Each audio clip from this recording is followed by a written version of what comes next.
Thank you, Mr. Chairman, comrades and friends.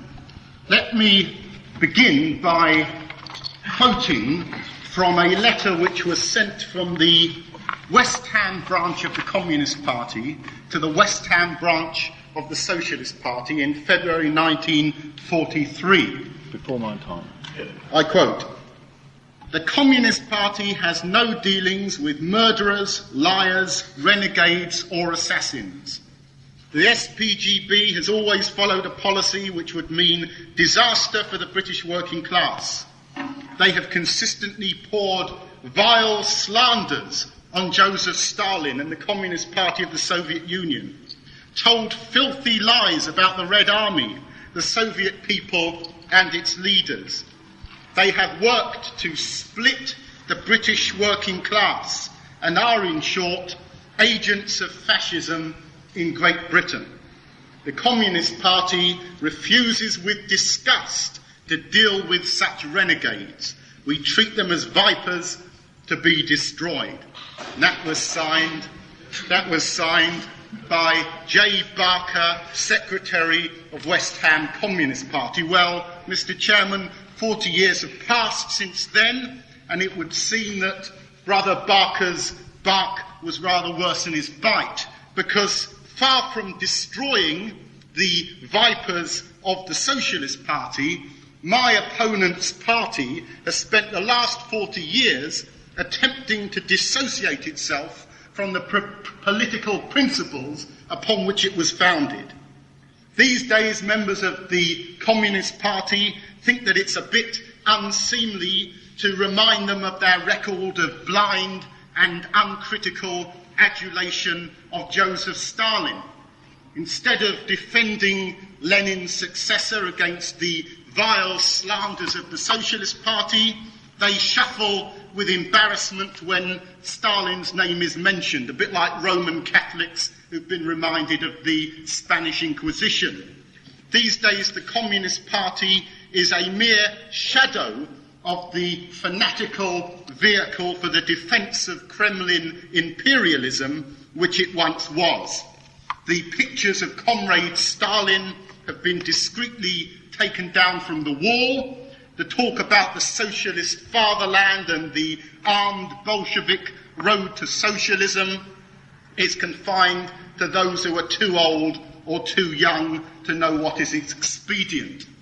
These days, my opponent and some of his fellow Communist Party Leninists are occasionally found indulging in very moderate protestations that perhaps their comrades in the Kremlin are not behaving like gentlemen. You can hear them quite frequently. "Comrades of the Politburo, as fellow socialists, we appeal to you to produce just a few less nuclear bombs to make the world a bit more civilized." And Comrade Jaruzelski, we would be the last to question your communist credentials, but is it not a trifle unreasonable to lock up and beat up striking workers? And as for you, Comrade Marche, we realise it is only the vipers of the SPGB who want to split the working class, but is it entirely in accordance with the principles of communism that the French Communist Party organises a campaign to expel black immigrant workers from jobs in France? And all of this doubt and questioning and criticism is no bad thing. It is what separates my opponent from the majority of the members of his party who have never yet taken down the portraits of Stalin from their walls, the ones who still believe in the immense humanity of the dictators of the Kremlin and who are still out to destroy the socialist vipers who refuse to believe in the false words of the Communist Party's policy statement, The British Road to Socialism, which states, and I quote, "Today, socialism is a reality for all to see. Countries with a population of hundreds of millions are socialist states." But although my opponent has correctly dared to criticise certain of the worst aspects of these so-called socialist states, although he has made some efforts to distance himself from the dogmatic Stalinism which is the hallmark of the Communist Party. He has never abandoned the political theory which the Communist Party was established to defend, and out of which the horrors of Stalinism emerged. My opponent is an advocate of the Bolshevik ideology of Lenin, and it is that position which he must defend in this debate tonight. And against that defence, I am going to argue that the revolutionary outlook of Marx, as endorsed by the Socialist Party of Great Britain and its companion parties in other countries, is fundamentally opposed to the Bolshevik outlook of Lenin, as endorsed by the Communist Party of Great Britain and its companion parties in Russia and Poland and Bulgaria and Czechoslovakia, to name but a few, to name but the worst. I'm going to argue that agreement with the outlook of Lenin means a rejection of the outlook of Marx, and agreement with Marx means a rejection of the outlook of Lenin. So this is a debate about ideas, and let me briefly outline the basic ideas which characterise the political revolutionary theory of Marx. Marxists start from the recognition that there is nothing inevitable about the chaotic mess which the world is in today. We reject the myth that poverty and homelessness and mass starvation and war must always be with us. We dismiss the limited and stultifying conservative belief that there is no alternative, that history can advance no further than the civilization of the bomb and the dole queue. Secondly, the Marxist outlook presupposes that the social problems which face the mass of humanity today are attributable not to the miscalculations of governments or to the fortuity of nature, but arise out of the social system of capitalism, which can never serve the needs of the working class because it compulsively abandons those needs for the sake of the profit of the privileged few who own and control the means of wealth, production and distribution. Thirdly, the Marxist approach to political change entirely repudiates the traditional capitalist image of the working class as a crowd or a mob who must always live in deference to masters and submission to the laws of the market. The essential factor which differentiates Marxism from all other ideologies is its assumption of the potentiality for those who are currently the victims of history to become its conscious makers. To quote Marx, the emancipation of the working class must be the work of the working class themselves. And it is this crucial factor which makes Marxism a theory of revolution which is unlike all of the old capitalist theories of revolution. Because for Marx, the road to emancipation must be consciously embarked upon by the class which is to be emancipated from wage slavery. And not only did Marx contend that this must happen, not only did he argue that it was a necessity, he contended that it could happen, that it was a possibility. And finally, Marxists are not just in the destruction business, because destruction is the fantasy of the impotent. Emancipation involves more than the escape from the social system which economically enslaves us. Beyond the barriers of capitalism, there is the alternative of socialism. And it is to this alternative that Marxists are committed.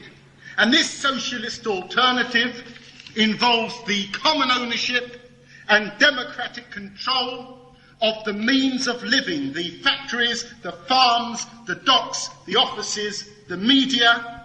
These, in a socialist society, must be owned and controlled not by a class, not by a bureaucracy, not by a state, but by the whole community.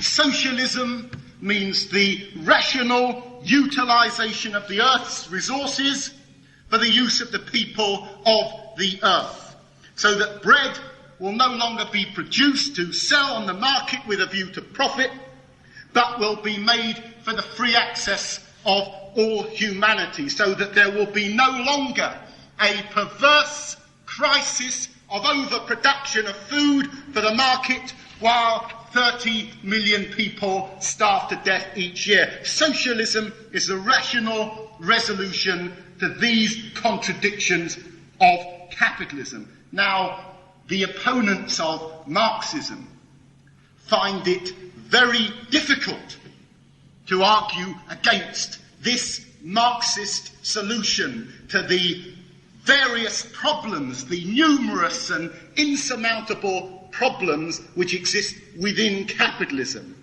And because they find it difficult, they spend their time and their money abusing and confusing and distorting the principles of Marxism.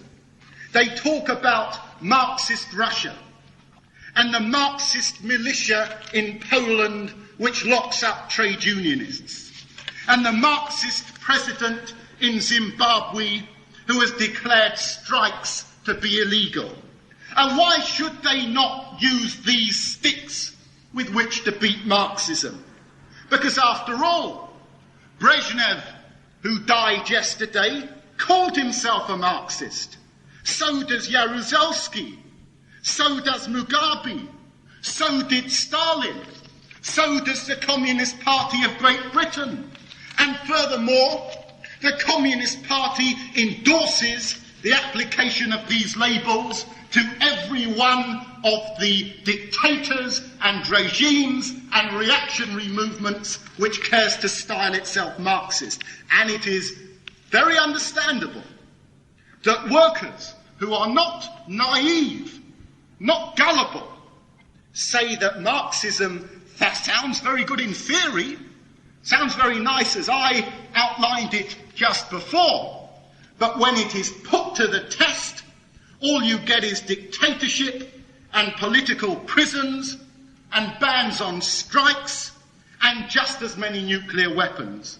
And when they hear people who call themselves socialists defending these iniquities, when they hear members of the Communist Party saying that Russian nuclear bombs are all right because they're owned by the proletarian masses, when they hear members of the Communist Party saying that the dictatorship is all right in Russia because the dictators are there to look after the proletariat who never elected them, who can blame workers for treating Marxism with the utter contempt that so many workers do today? But the fact is that it is not Marxism which has failed. It's not Marxism which has been put to the test. It is the Bolshevik theory of Lenin which has been tried. And I intend to contend that that Bolshevik theory has as much to do with Marxism as Ian Paisley has to do with Jesus Christ. Now, it's true that there are many Leninists who would claim to be heirs to both Marx and Lenin, that the two men were sort of partners in a revolutionary double act, and Marx came on first to entertain the troops with theoretical acrobatics, and then Lenin and the Bolshevik magicians came on afterwards to pull a revolution out of the hat and make the theory vanish. And according to this historical myth, Marx conceived the theory and Lenin did the deed. As Palm Dutt of the Communist Party once put it, what Marx saw, Lenin achieved. Now, it would be tedious and inappropriate for me to attempt a detailed comparison of the numerous volumes of Marx's collected works and the 42 volumes of Lenin, and neither is it necessary to engage in such an academic exercise. Without doubt, it can be said quite clearly, both Marx and Lenin made observations about society which were both invalid and to some extent limited by their own historical circumstances. But what stands out from any serious comparative analysis of the ideas and actions of Marx and Lenin is that they held different conceptions of revolution and different conceptions of socialism. I've already pointed out that Marx's entire revolutionary thought was dominated by the belief in the historical possibility of the working class consciously emancipating itself. In the Communist Manifesto, Marx clearly explains what a socialist revolution must entail. He says all previous historical movements were movements of minorities or in the interest of minorities. The proletarian movement is a self-conscious, independent movement of the immense majority in the interests of the immense majority. And note the words: conscious, independent, immense majority. This was the language of a revolutionary who knew what the force of a conscious working class could be. But what about Lenin? In What Is to Be Done, he writes, and I quote, "Socialist consciousness cannot exist among the workers. This can be introduced only from without." Cannot exist, only from without. For Lenin, the idea of workers developing a level of understanding which would enable them to organise for the socialist alternative is as arrogantly rejected as it would be by the most reactionary of Tories. Listen to what he says. If socialism can only be developed when the intellectual development of all the people permits it, then we shall not see socialism for at least 500 years. The Socialist Political Party, which is the vanguard of the working class, must not allow itself to be halted by the lack of education of the mass average, but must lead the masses. Now, what would Marx have said about this elitist notion that workers need a vanguard to get socialism for us, because left to ourselves, such intellectual development is an impossibility? We've no need to guess what Marx would have said, because in 1879, Marx and Engels sent a letter to socialists in Germany dealing with precisely this sort of arrogant vanguardism. They wrote, "The emancipation of the working class must be achieved by the working class themselves. We cannot therefore cooperate with people who openly state that the workers are too uneducated to emancipate themselves and must be freed from above." So which are socialists going to accept? Lenin's view that leaders can't hang around waiting for the workers to become politically educated, or Marx's view that socialism must be brought about by conscious workers who reject leadership? And it's up to my opponent from the Central Committee of the Communist Party, after all, to explain that these aren't opposite views at all. They're exactly the same. And this is of no mere academic interest, because this elitism tells us a lot about a party which claims to stand for socialism. It tells us that a Leninist party like the Bolsheviks saw socialist revolution as a process whereby a minority imposes its will upon the unconscious majority. Now, when Marx spoke about this crucial term, the dictatorship of the proletariat, he meant something absolutely different. What Marx meant was the conquest of political power by a conscious working class in order to dispossess the minority capitalist class. He meant the coming to social power of the majority, the dictatorship of the majority. In other words, a democratic transformation of society by the conscious majority for the conscious majority. But it's quite clear that Lenin's dictatorship was to involve the rule of a minority party on behalf of a politically unconscious working class. This is what the Bolshevik Revolution was. And it is in fact what Lenin said the Bolshevik Revolution was. In an article published in the New International in April 1918, Lenin readily admitted that, and I quote, "Just as 150,000 lordly landowners under Tsarism dominated the 130 million Russian peasants, so 20,000 members of the Bolshevik Party are imposing their proletarian will on the mass, but this time in the interests of the latter. And if my opponent is true to the principles of Lenin, he too will favour the imposition of minority dictatorship in the interests of the working class. And if my opponent is true to Lenin's advocacy of the dictatorship of the vanguard, then he will find no difficulty in defending this evening Lenin's statement, which I now quote to you, that there is absolutely no contradiction between Soviet, that is, socialist democracy, and the exercise of dictatorial powers by individuals. Now, Lenin and the Communist Party, and my opponent, if he wants to join them, are entitled to believe that the role of the working class must always be that of a follower, that there's always got to be this group of self-appointed leaders to bring about the revolutions. They are, of course, in very respectable company when they think that. Every single capitalist leader bases his arrogant claim to lead upon this essentially conservative belief.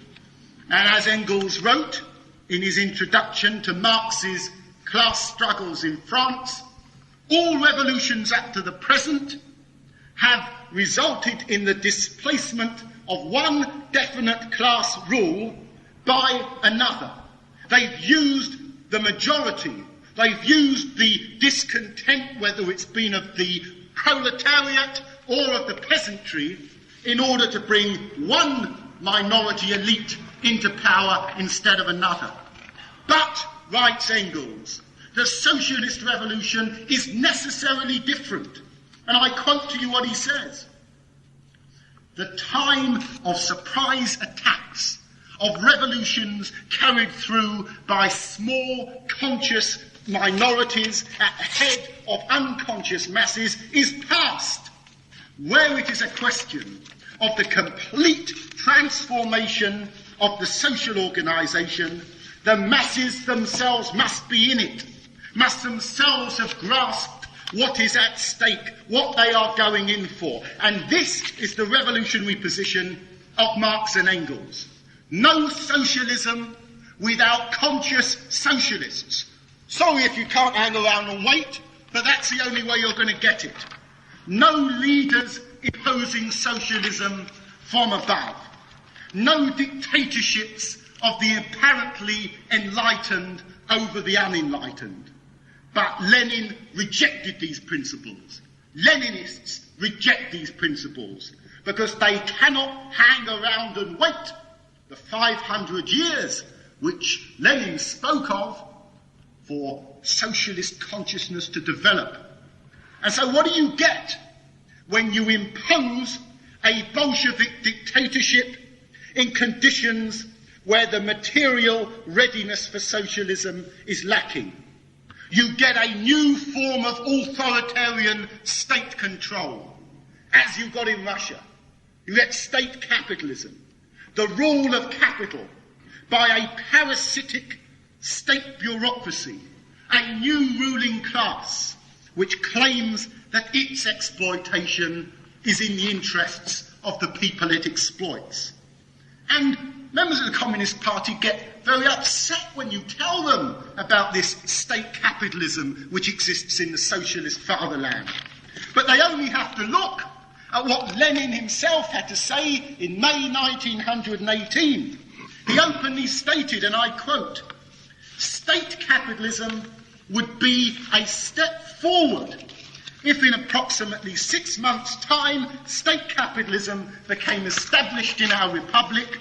This would be a great success and a sure guarantee that within a year socialism will have gained a permanently firm hold." And a year later, when state capitalism had become firmly established in Russia, what did Lenin then have to say about socialism?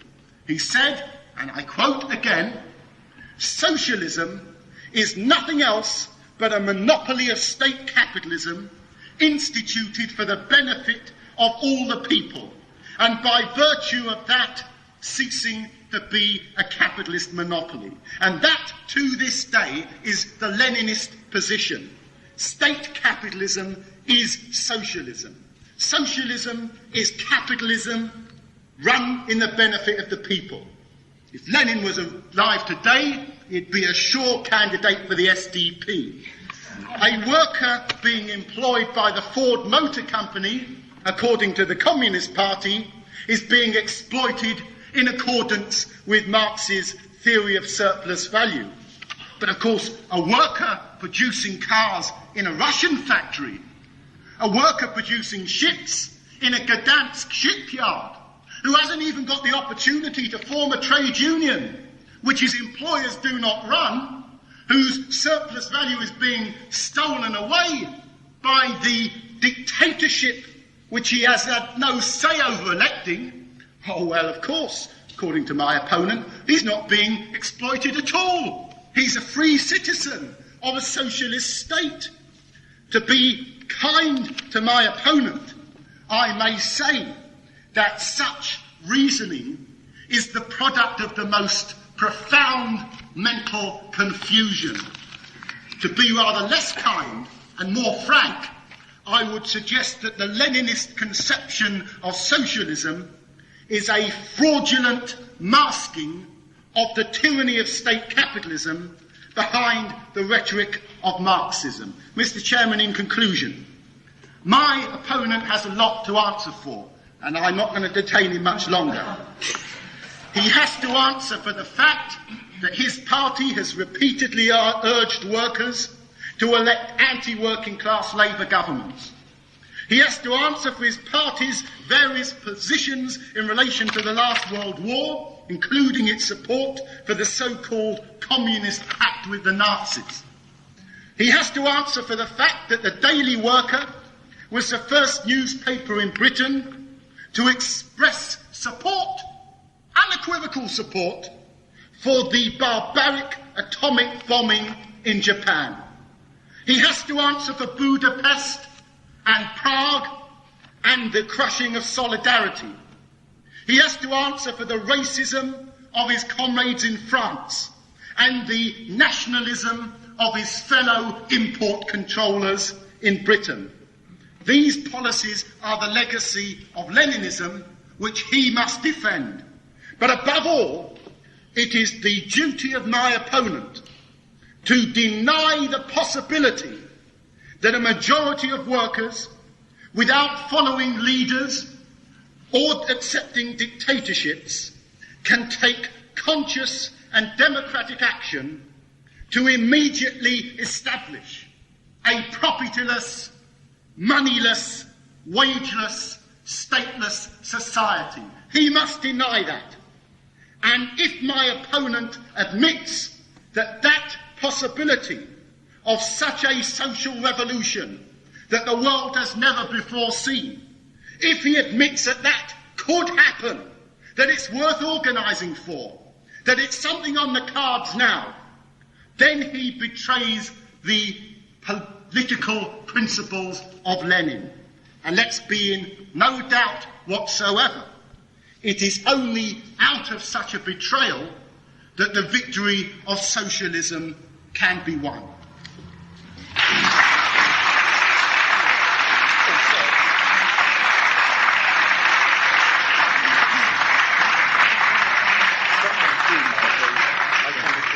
Yeah, that's fine.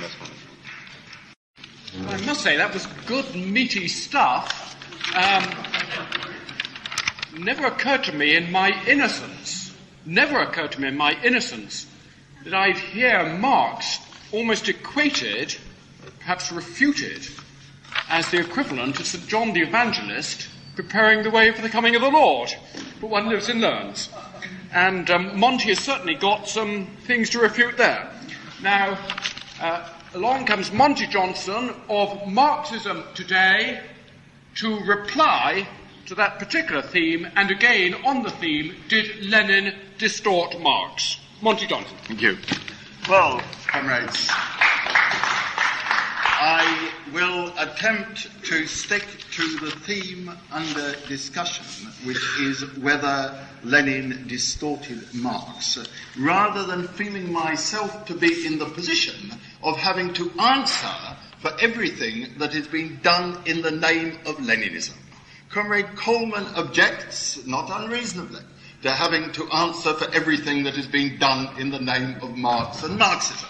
I would likewise considerably reject and resent having to answer for everything that has been done in the name of Leninism, particularly such things as are going on in Poland at the present time, about which I have publicly and clearly, and my party has publicly and clearly expressed the strongest condemnation as being completely at variance with the basically democratic and anti-elitist principles of Marxism, which I will argue were also the principles of Lenin. I will attempt to show that, in fact, Marxism is not some body of thought that was laid down by Marx and which can only be interpreted in one particular sort of way. I believe that Marxism is a method of understanding the world and of transforming the world in the direction of a socialist and ultimately of a communist society.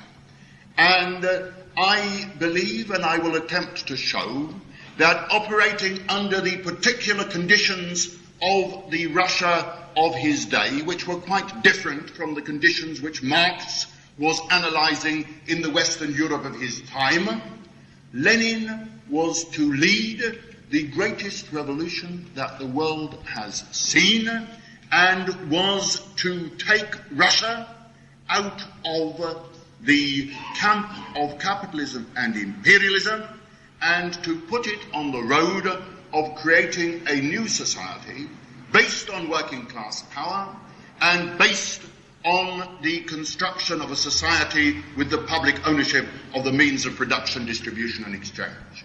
And all the terrible things that happened under Stalin and so on cannot eliminate that service and the fact that, as E.H. Carr, who died last week, said in his History of the Russian Revolution, Lenin must be considered as the greatest revolutionary of all times. The point that Marx made, that philosophers have interpreted the world, the point is to change it, is of the essence of the activist Marxism of Lenin. And the SPGB confines themselves to a sterile armchair Marxism that has never succeeded in transforming anything in this world, and therefore, it seems to me, is completely at variance with the very spirit and essence of Marxism. Moreover, it seems to me to be somewhat strange that they do, in fact, criticize Lenin in the name of Marx, since I have, for instance, from the Socialist Standard of November 1980, written by no less a person than Comrade Coleman himself, the following statement. Socialists do not accept everything that Marx said and did. Quite right. Much of it, he says, was wrong and anti-socialist. A comrade of mine wrote to the Socialist Standard to ask to have an explanation as to what in Marx was anti-socialist. But they refused, having acknowledged the letter, ever to print it, and so we're waiting for this time to hear what was in fact anti-socialist in Marx. But I would suggest, having looked at publications of the SPGB, that in fact their criticisms of Marx touch on fundamental points in Marxism, and that in fact where they are criticizing Lenin, they are in fact criticizing to no small extent Marx himself, and I will come to that in a moment. But first of all, let us deal with Lenin's major contribution as a Marxist, namely in transforming backward Russia into a country where the working class, led by the Bolshevik Party, took power. Lenin, from his earliest days, proceeded to do to Russia what Marx had done to Western European capitalism.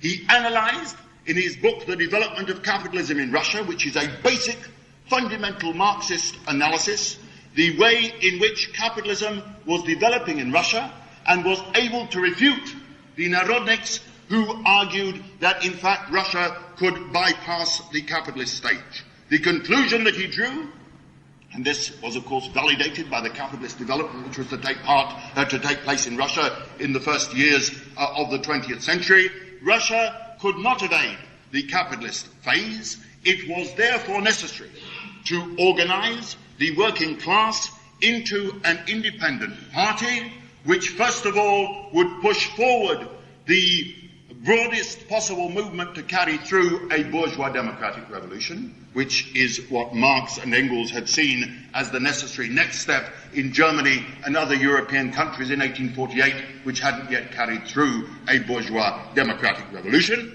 and then, having carried through that revolution, to go ahead and set their sights at a socialist revolution.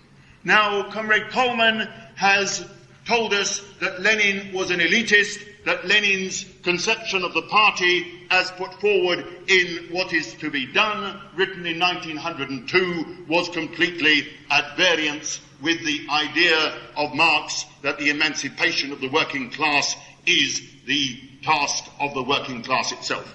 A phrase which Comrade Coleman could not be unaware was quoted innumerable times by Lenin himself, but not in order to put forward some kind of spontaneous, quasi-anarchist theory that the workers automatically reach a level of socialist consciousness, but in order to argue that it is necessary, as Marx and Engels themselves had conceived, to develop a socialist, Marxist political party which sees, as the Communist Manifesto said, further ahead the line of march than the ordinary workers, which can link the national struggles of the working class with the international struggles, which can link the immediate struggles with the longer-term aim of socialism.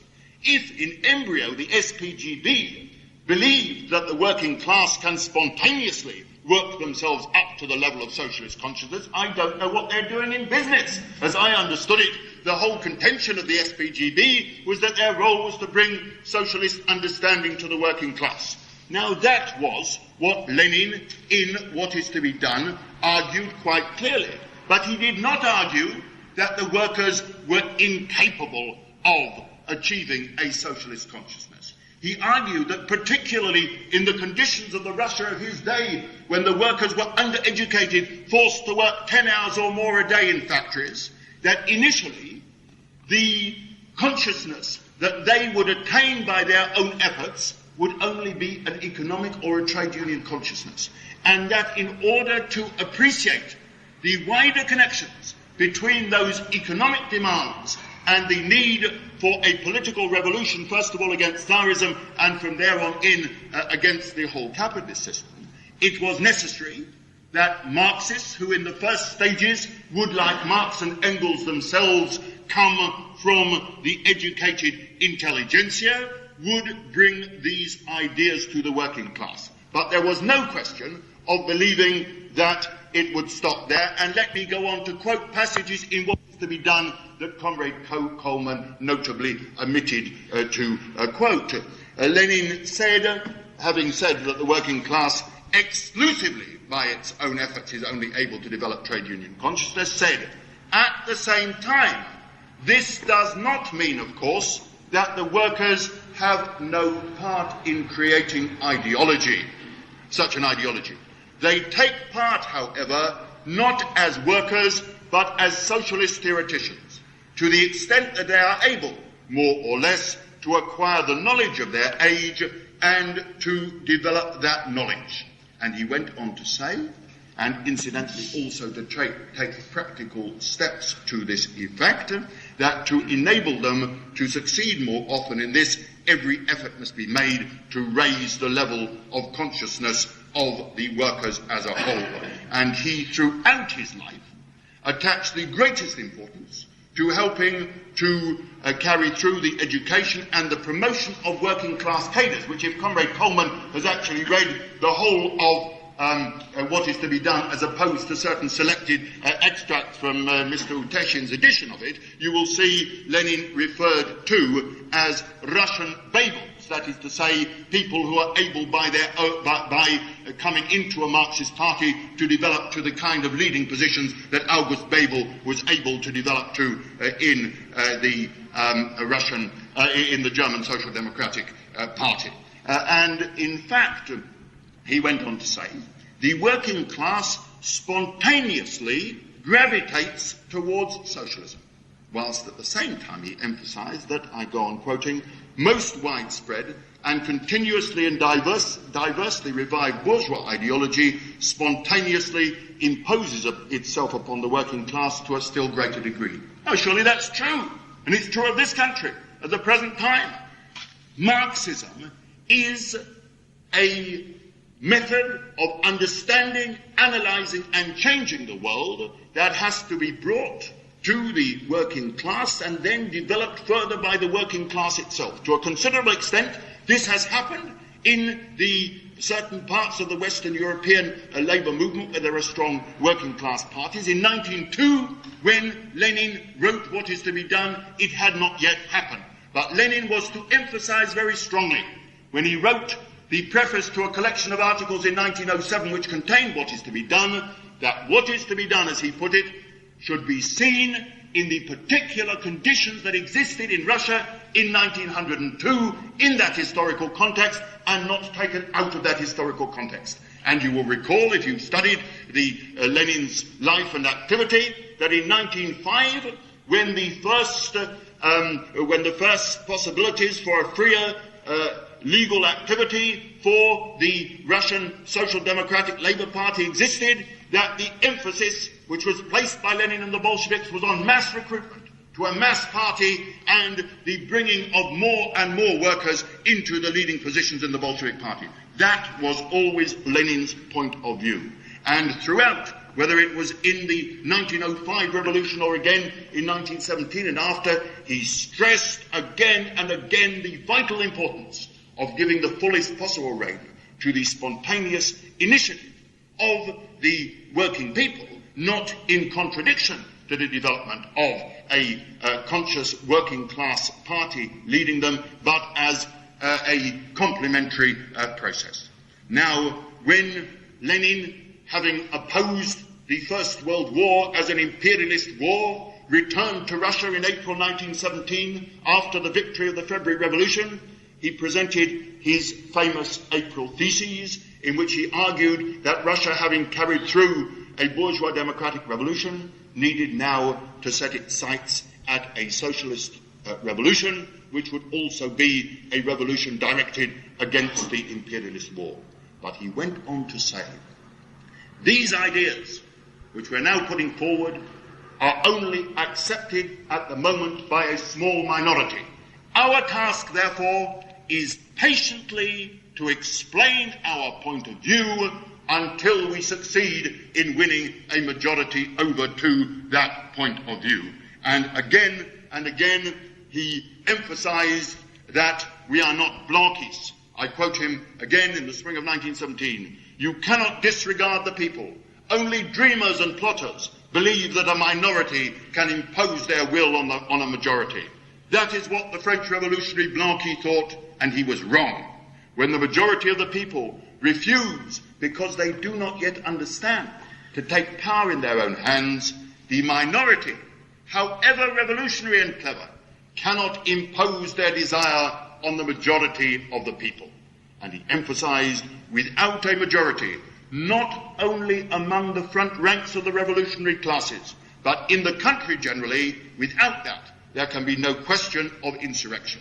The history of the period between April and October 1917 was a history of the struggle of the Bolshevik Party, with 40,000 members only after the February Revolution, rising to a party not with 20,000, as Comrade Coleman said, but with 600,000 members of the party to win over, in the first instance, a majority among the workers, and then to win, as they did in November 1917, a majority of the Soviets, of workers, soldiers and peasants to support the insurrection which overthrew the provisional government, which took Russia out of the war, which gave the land to the peasantry, and which established Soviet power, a particular form under Russian conditions of the dictatorship of the proletariat, which as far as Marxists are concerned meant what it said, not a dictatorship over the proletariat, but the political, social supremacy of the working class in alliance with the broadest sections of the population. I would argue very strongly, and there's not time to adduce all the facts, but I can do so, it's a point which I've studied quite a good deal and written on to some extent, that the October Revolution was a revolution supported by the majority of the population, and it was only after Lenin, looking at the actual facts, the position in the Soviets, the results of the elections to the city councils in Petrograd and Moscow and so on, had convinced himself that there would be such a support for the revolution, that in alliance with the left socialist revolutionaries representing a majority of the peasantry, that this would have a majority in the country, did he organize the insurrection, the October Rising, which in fact was approved by the majority of the Second Congress of the Soviets in November 1917. Now it is true that Lenin believed that that revolution would be followed by the spread of revolution to Western Europe and so on. And it is true that he miscalculated. It is true that the Soviet state was hard-pressed to maintain itself, but maintain itself it did, and it would hardly have succeeded in doing so if it was only a small minority of 20,000 people, as Comrade Coleman says. But it maintained itself against the invasion of the hostile military forces of some 14 capitalist countries, as well as the White Guard forces which were mobilizing against it. But in the course of so doing, the revolution was distorted. You did get the basis for the Stalinist tyranny which was to come afterwards. Now you can say, with sort of wisdom of hindsight, that this revolution should never have been launched by the Bolsheviks. In my opinion, if you say that, you will never progress. There will never be an advance in the working class, because you've got to be prepared in certain periods in history, just as Marx recommended again and again in revolutionary periods, to be able to show what Danton called for: audacity, yet more audacity, and still more audacity. A quotation, incidentally, which Engels was to use writing of the German revolutions of 1848. It was a bold historical step. It has resulted in negative phenomena, but also phenomena which have, in their historical import, been enormously positive, have helped to change the whole face of the world, including, of course, particularly of the Third World and the breaking of the whole existence of imperialism as the sole world system existed. But it should be remembered that what Lenin set out to establish and did establish in the first period of Soviet power was not a one-party dictatorship. in the first period of Soviet rule, there was a multi-party system existing in the Soviet Union. I have been in the Lenin Library in Moscow and have read the papers published from legal addresses in Moscow and Petrograd at that time of the socialist revolutionaries and Mensheviks and anarchists denouncing the Soviet government of Lenin and Trotsky and so on. And of course you only need to read the reports of, for instance, the Fifth Congress of Soviets meeting in July 1918, where a third of the delegates were delegates of the left Socialist Revolutionary Party, who Lenin debated with as the opposition and so on, and accepted the existence of a multi-party system in the Soviet Union. In fact, Lenin himself, speaking in January 1918, argued the superiority of the Soviet system on the grounds, as he put it, that if the working people are dissatisfied with their party, they can elect other delegates, hand power to another party, and change the government without any revolution at all. That possibility, it is true, was blocked by the conditions in which in the summer of 1918 the left socialist revolutionaries, instead of being prepared to accept the vote of the majority of the Congress of Soviets, organized an armed rising at a time when there was civil war and so on, and under the conditions of that civil war and intervention, you got repressive measures taken for self-defense by the Soviet state.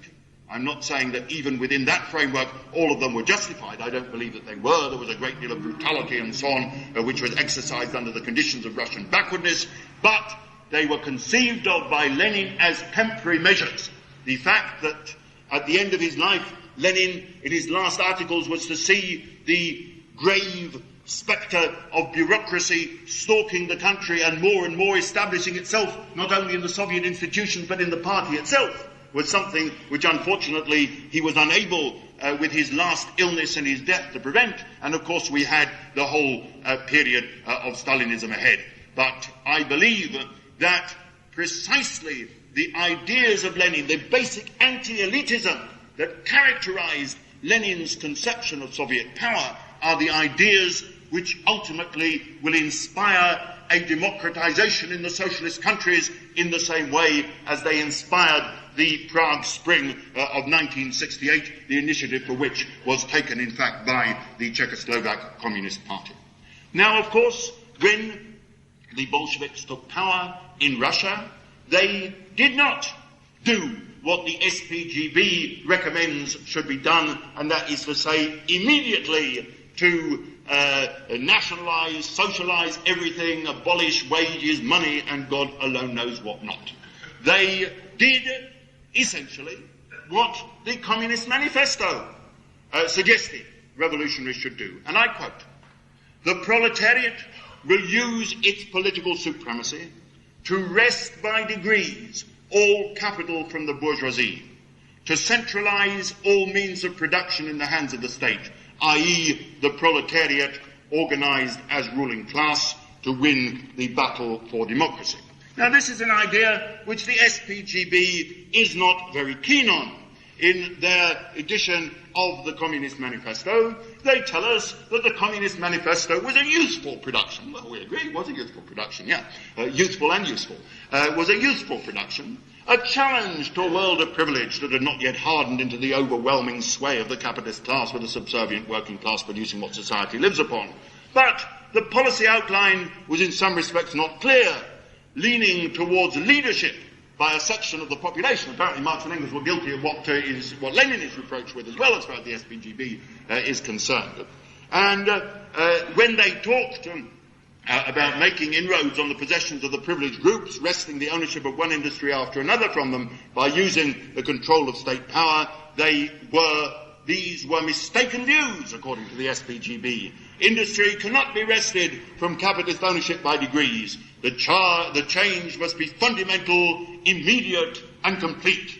Socialism means an immediate and fundamental revolution in the basis of society, the complete abolition of capitalist ownership of the means of production at one stroke.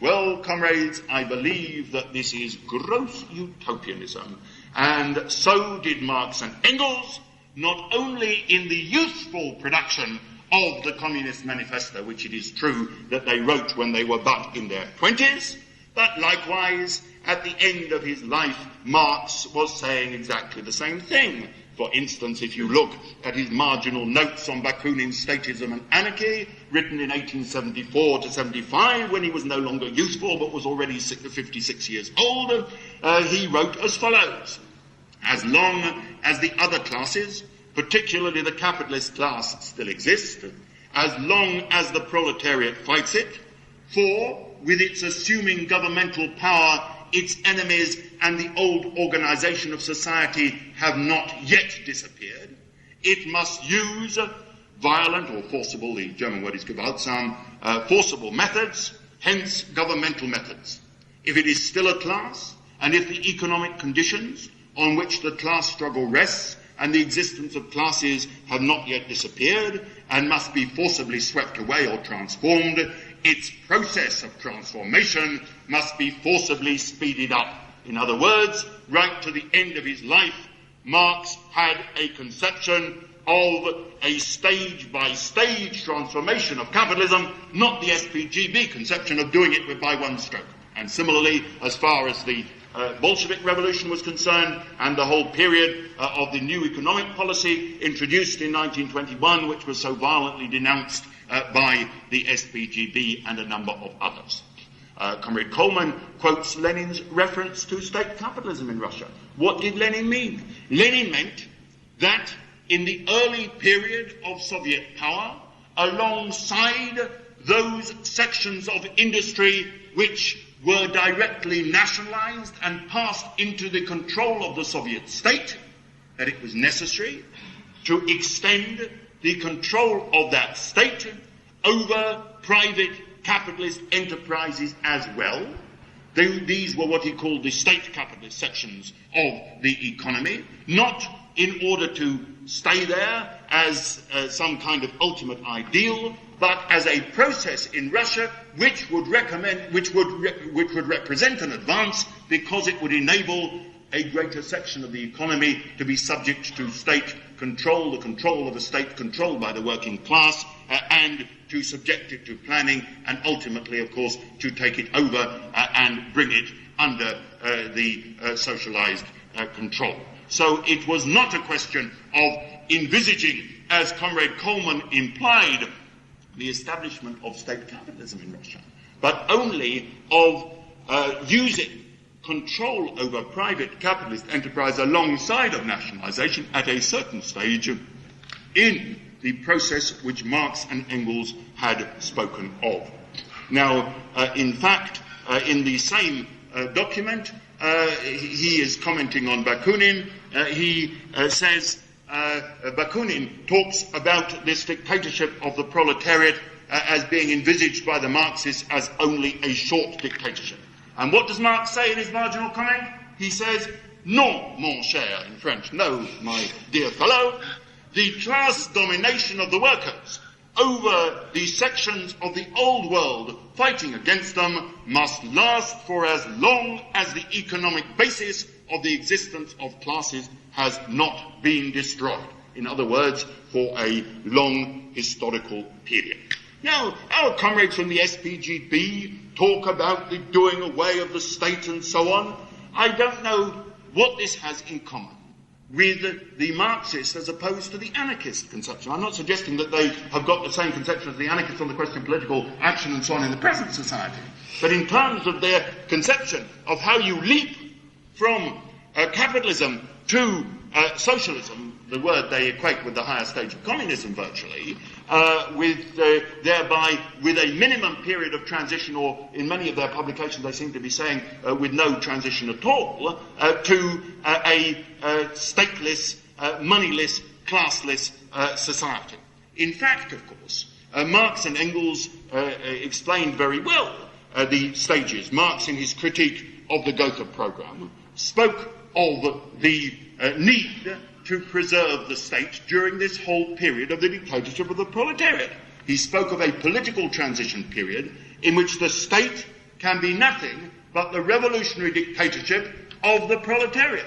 Quite right, thoroughly democratic, as you said, but nonetheless a state which will fulfill the major functions of state power, not, however, in the hands of a small minority as in preceding class societies, but in the hands of the great majority of the population in order over a period of time finally to expropriate capitalism, to create the basis for a fully classless society. And ultimately, when this has spread to the world, which cannot, if you are realistic, be conceived of as happening all in one act, then ultimately the withering away, as Marx and Engels saw it, of the state. But in fact, their rejection of this kind of conception in Lenin is, as I have tried to show, basically a rejection of the conception in Marx himself, and therefore to talk of Lenin having distorted Marx and to counterpose in this respect Lenin to Marx seems to me to be totally wrong. Finally, I would like to clear up one point because I have a little more time, and that is this favourite quotation of the SPGB with regard to Lenin favouring personal dictatorship. They never actually produce the passage where it comes from. They always quote it from secondary sources. But if they bothered to read Lenin, it's perfectly clearly available to them. No, it's not in What Is to Be Done. It's not in What Is to Be Done. Exactly. And what is the context in which he talks about it? The context in which he talks about it is absolutely clear and relates not to dictatorship of an individual in general, but relates to the power of the factory director in working hours only. What does Lenin say? He says that absolute, he uses the Russian word bezprekoslovnie, which means absolute, implicit, unquestioning, submission to a single will is absolutely necessary for the success of labour processes that are based on large-scale machine industry. Our task is to lead the exhausted masses along the path of labour discipline, along the path of coordinating the task of holding meetings and discussing the conditions of labour with the task of complete obeying the will of a Soviet leader and a dictator during working time. And during working time is underlined in Lenin's original immediate tasks of Soviet power.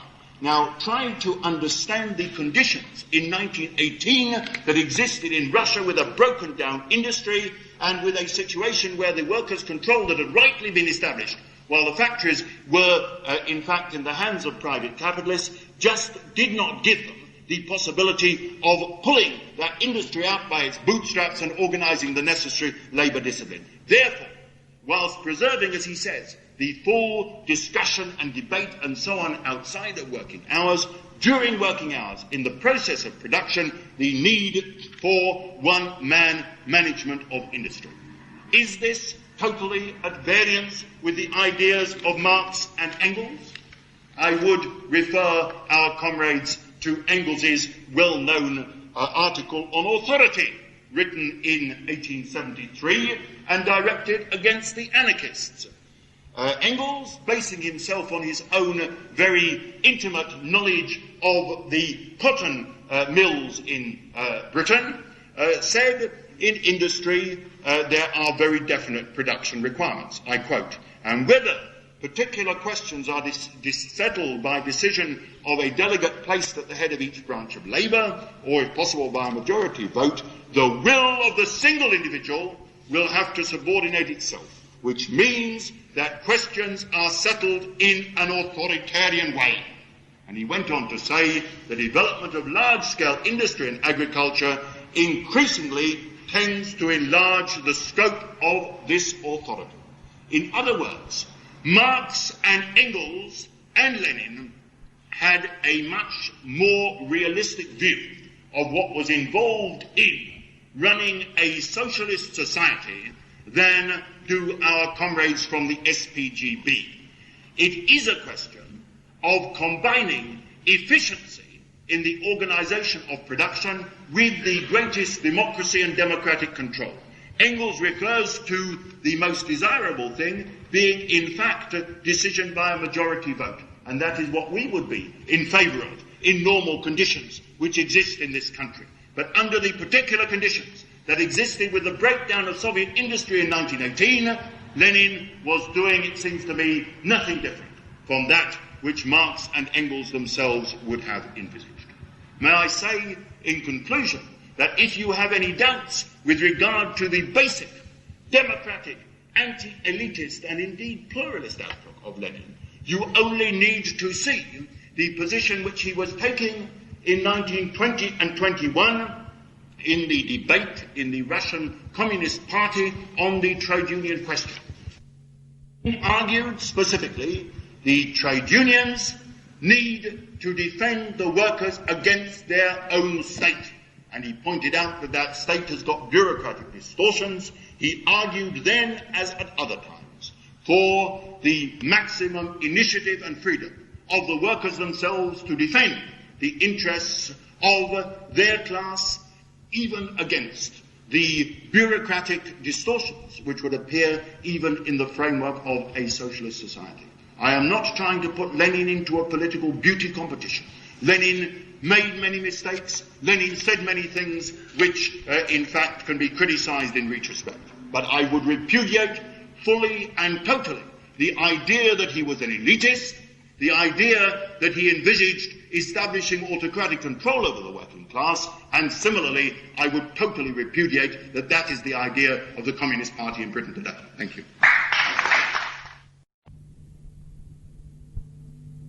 By platonism, and yet if she was to put up this general election tomorrow, there's very little doubt that she'll probably get back in again. So if we're going to have another boom, what chance socialism? Yeah. Well, let me answer by saying, first of all, it's quite right that the Socialist Party... yes, I'll repeat it briefly. As I understand it, our friend says that he is an ex-member of the Communist Party.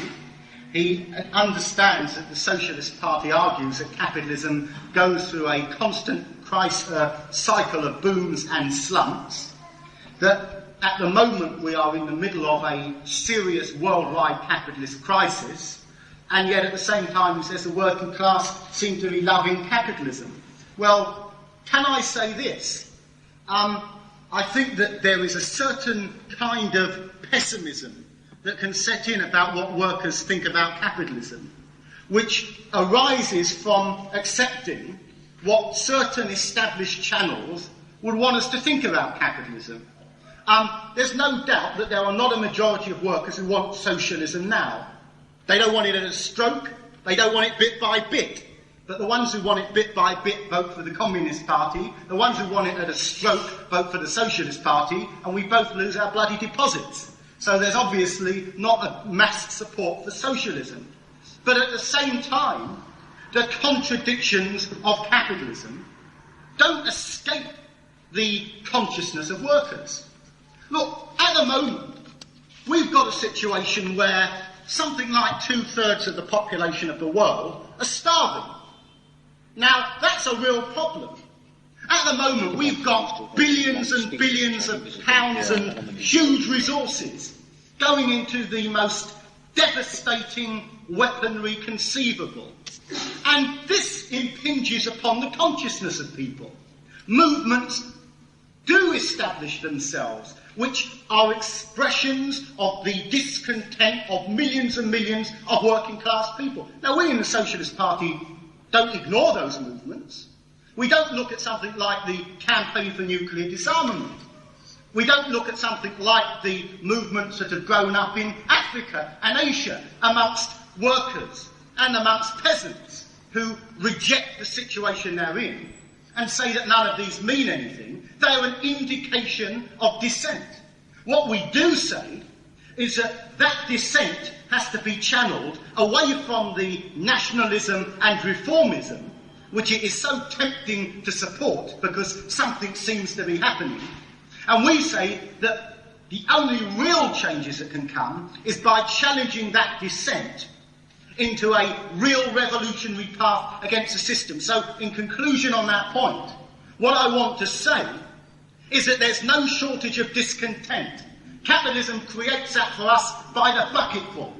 The problem is channeling that discontent by means of persuasion of the people who are discontented in the direction of serious social change and not in the sterile and ultimately futile direction of reforming capitalism. And that's what we do. Thank you. If possible, please, short, snappy questions, requiring short, snappy answers. Right at the back. Yeah. Yes. Monty Johnston quoted from the H. Carr, and Chairman and Monty Johnston both agreed with it. We've done it very deeply. But Lenin was the greatest revolutionary there ever was. It does seem a little bit odd that the greatest revolutionary that there ever was, the moment he disappeared from the scene, the moment he dropped dead, his revolution collapsed about his ears. It does seem a bit odd to call him the greatest revolutionary if his work falls apart the moment he dies. Yes, can I just clear up one point? My nodding my head was neither approval or disapproval. It was merely indicating that I too was aware that Mr. Carr had recently died. Well, since the answer has to be snappy, I would just say that to believe that the Russian Revolution just collapsed after Lenin's death and left the world as it had been before October 1917 is totally at variance with any serious knowledge of history. Right, so, yep. Why is it very so often and did not so much? Could you repeat that again, sir? Why does it matter so much and then did not so much? Right, the question is, why does it matter so much whether Lenin did or did not distort Marx? Both of them, Monty first. Well, I was accepting the challenge on the subject, but I think that the importance of the issue is precisely in order to be able to see how far, in fact, the claims that were made by Lenin to be a Marxist in accordance with the concepts of a democratic socialist transformation of society were correct or were not correct. But I agree that that is not the only question with which one should be concerned. One should be concerned, of course, with the question in the first instance of whether Marx was correct.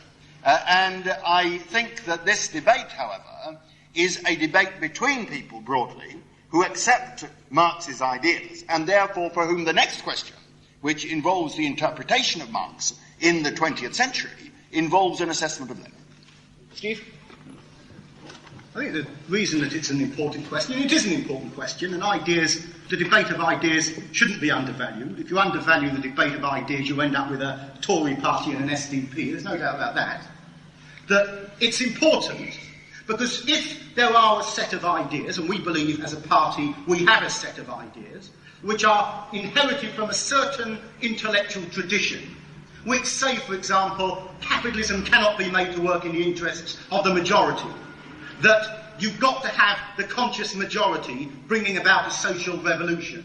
And if, as I of course contend is the case, somebody comes along and says, yes, I agree with that, and that's why we want to run capitalism in the interest of the majority, calling it socialism, and that is why we want to establish a vanguard in order to lead the working class, then it is not only a distortion, and I don't care whether Lenin distorted Marx. What I am fundamentally concerned about is that the Communist Party of Great Britain and the various other Leninist vanguards which contend in the coffee bars of various universities for the leadership of the British working class, they are claiming not only to be Marxists, but in fact to, at the same time, defend a body of ideas which are fundamentally at variance with that revolutionary proposition.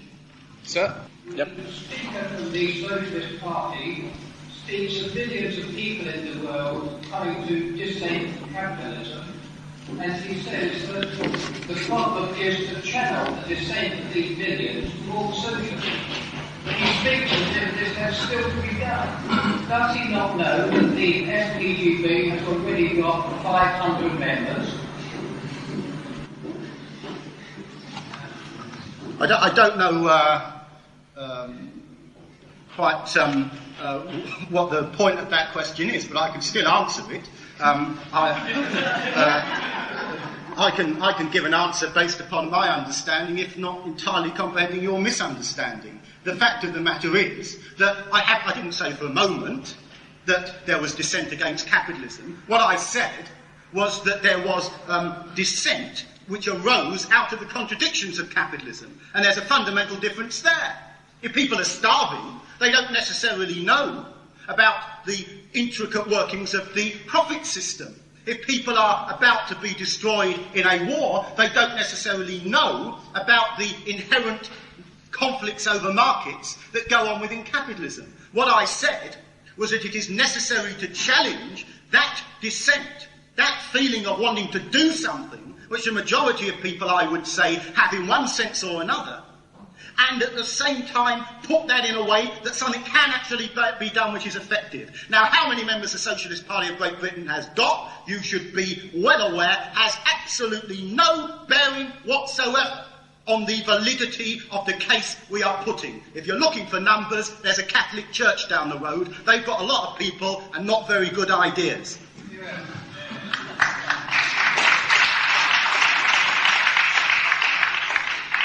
It almost reminds me, I see from the Times today that the Sheffield Labour City Councillors cricket team has applied to go on the register with the Labour Party. Yes, sir.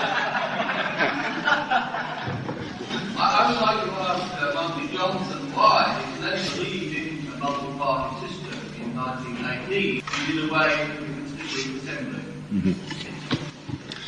The position with the Constituent Assembly, which was in fact elected after the Soviets came, after Soviet power was established in the same month in November, was that in fact the largest party in the Constituent Assembly was the Socialist Revolutionary Party, which had a majority of the seats.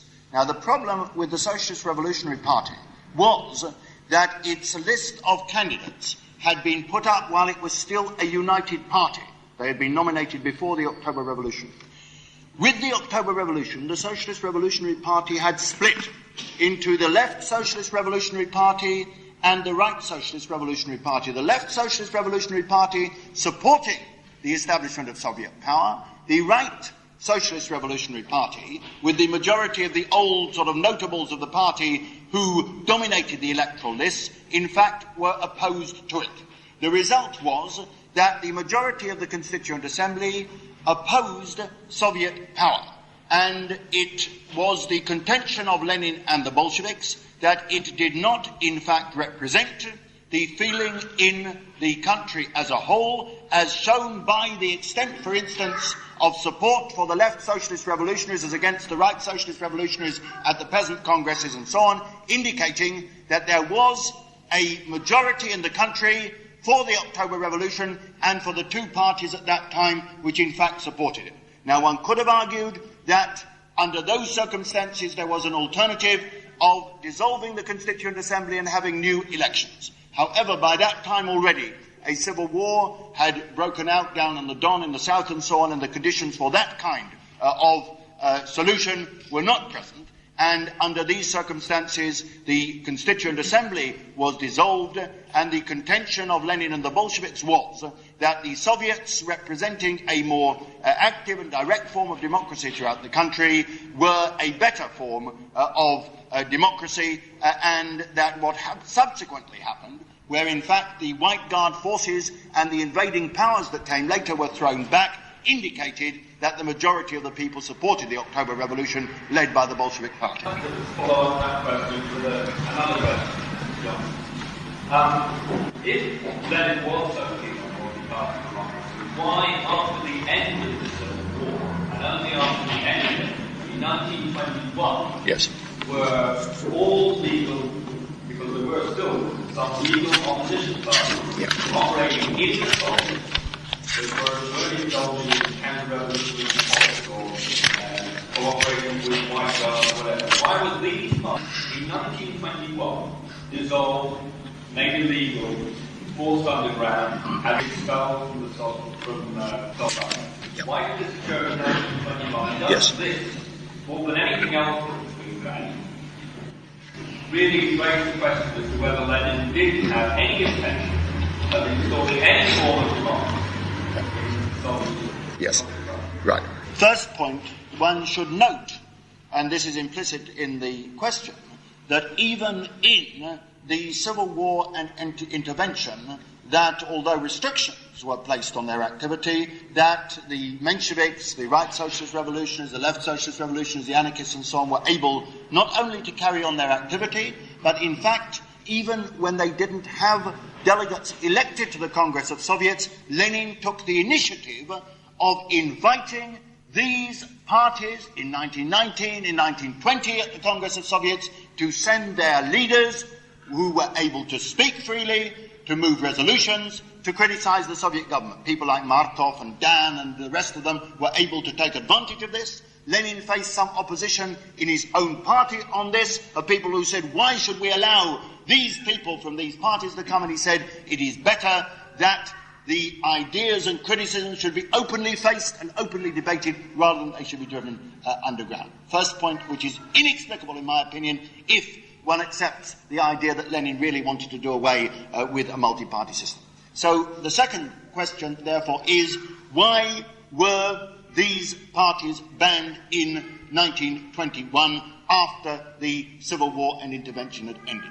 They were banned in the aftermath of the Kronstadt revolt of March 1921, to which all these parties gave their support. I'm not arguing that they organised it and so on. It was to a considerable extent the expression of the enormous frustration and so on, particularly of the peasantry, because by that time the majority of the sailors at Kronstadt came from the peasantry and so on, in a situation where there was total and complete economic breakdown in the country, where there was famine, where the level of production was a tiny fraction of what it had been before the First World War and so on. The country had been at war for 7 years. It was completely, utterly drained. And under these circumstances, the Kronstadt revolt didn't pose a constitutional alternative to the Bolsheviks, so that you could have said, okay, the Mensheviks take over, although incidentally the Mensheviks had dwindled to a tiny party in the elections to the Constituent Assembly. They only got 2.5% of the votes and so on. But shall we say the Socialist Revolutionaries could have formed an alternative government and so on. What it meant, in fact, under the circumstances of the time, that it would have been complete and utter chaos in the country, and one would see how completely ineffectual these parties were when they had headed, for instance, governments in Samara and other parts of the Soviet Union temporarily. Therefore, in order to defend the revolution against a total and utter breakdown in this situation, what Lenin conceived of as temporary measures against these parties were taken. You can see, for instance, from the notes that Lenin made in the draft for his report to the Party Congress in 1922, he raised the question of re-legalizing the Menshevik Party. But unfortunately, that was the last year of his political activity. Already by early in 1923, he had his final strokes, was out of activity, and on his deathbed saw the rising dangers of bureaucracy. But the whole indications are, particularly from the sort of indication that I gave about what Lenin did during the Civil War and so on with these parties, Lenin did not want this as a permanent feature of socialism. He valued controversy, he valued the existence of the open expression of debate and criticism. One final question right at the back. My question is towards Distort in relation to the type.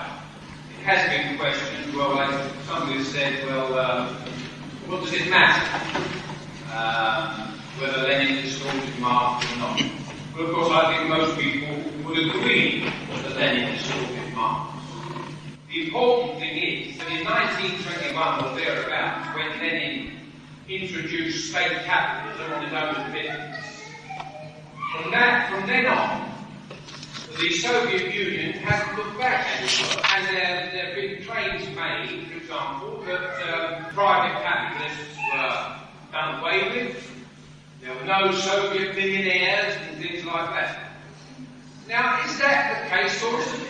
I mean, what significance has this title to do with the situation now? That's what we're concerned about. What is Russia doing now? I'd like to hear from Stephen Coleman whether or not it's true to say that Russia has achieved something which the Western powers haven't achieved, and that is they've got rid of the capitalist class and are going on towards communism or socialism or whatever you call it. What is Russia doing now? You want a candid answer? I don't think the majority of Russians this evening very deep in mourning over one of the dictators over the proletariat who apparently, as a Leninist, didn't want to be a dictator but was forced into it by circumstances.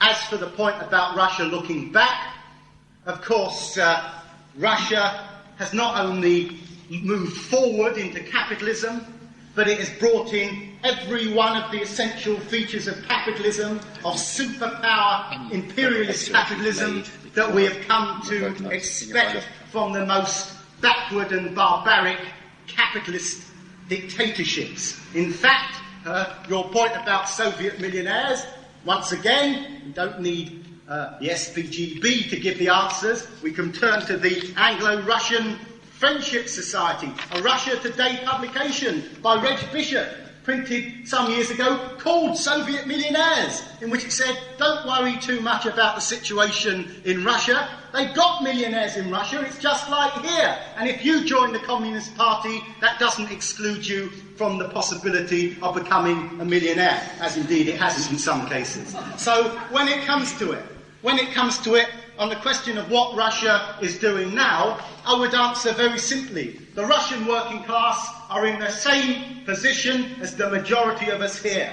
They're worried about the problems of not having enough wages. They're worried about having to pay rents. They're worried about the threat of war. They're worried about all of the contradictions of capitalism. The only difference between the capitalism of Russia and the capitalism here is that workers in this country have to some extent organised sufficient political muscle to be able to challenge our oppressors. In the country which is supposed to be the first ever socialist state, the workers do not even have that political opportunity, and that is something which they must fight for and must not accept the contention that they are living in a society where they, as the working class, are the dictators. They, as the working class, like here, are the exploited and the oppressed. Perhaps in the context of that reference to millionaires, perhaps it's appropriate that at this point I should say that the collection this evening has raised £38.25.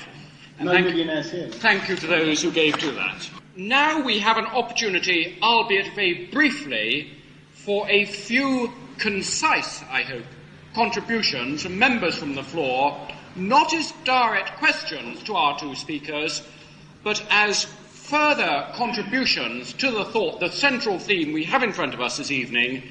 Please keep them brief, not more than 3 minutes, to allow as many people as possible to have their say. Yes, right at the back. Lenin is held up as a man who's supposed to put Marx into practice, and therefore I think it's quite a good idea to question, look at what happened in practice rather than Lenin's idealistic wishes, what he might have liked to have, or what he felt about it. And it's something that's already been referred to, the way in which in 1918 the Constituent Assembly was locked up, and didn't quite fit in line with Lenin's wishes. All of the signs of dictatorship were well present before Lenin died.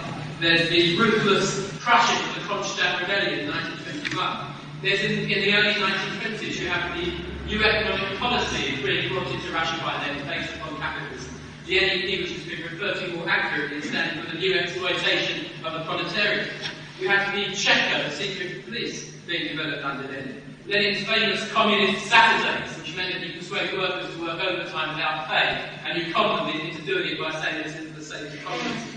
Lenin was an avowed admirer of that famous American economic theorist, Taylor, the Taylorian methods which have become famous in Lordstown in Ohio. Lenin held that up. He said that we have to have militarization of labour in order to discipline the workforce to produce the maximum of surplus value, just as the American and British capitalists do in the West.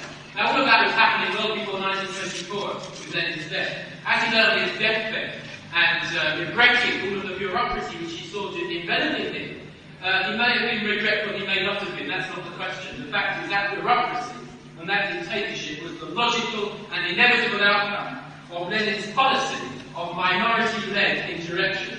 And for us to carry on now in 1982 and have the same mistake of thinking in terms of minority-led insurrection as the Communist Party still has under Lenin's would be to fail to learn all the lessons of history. Let me come on to make a second point if I may.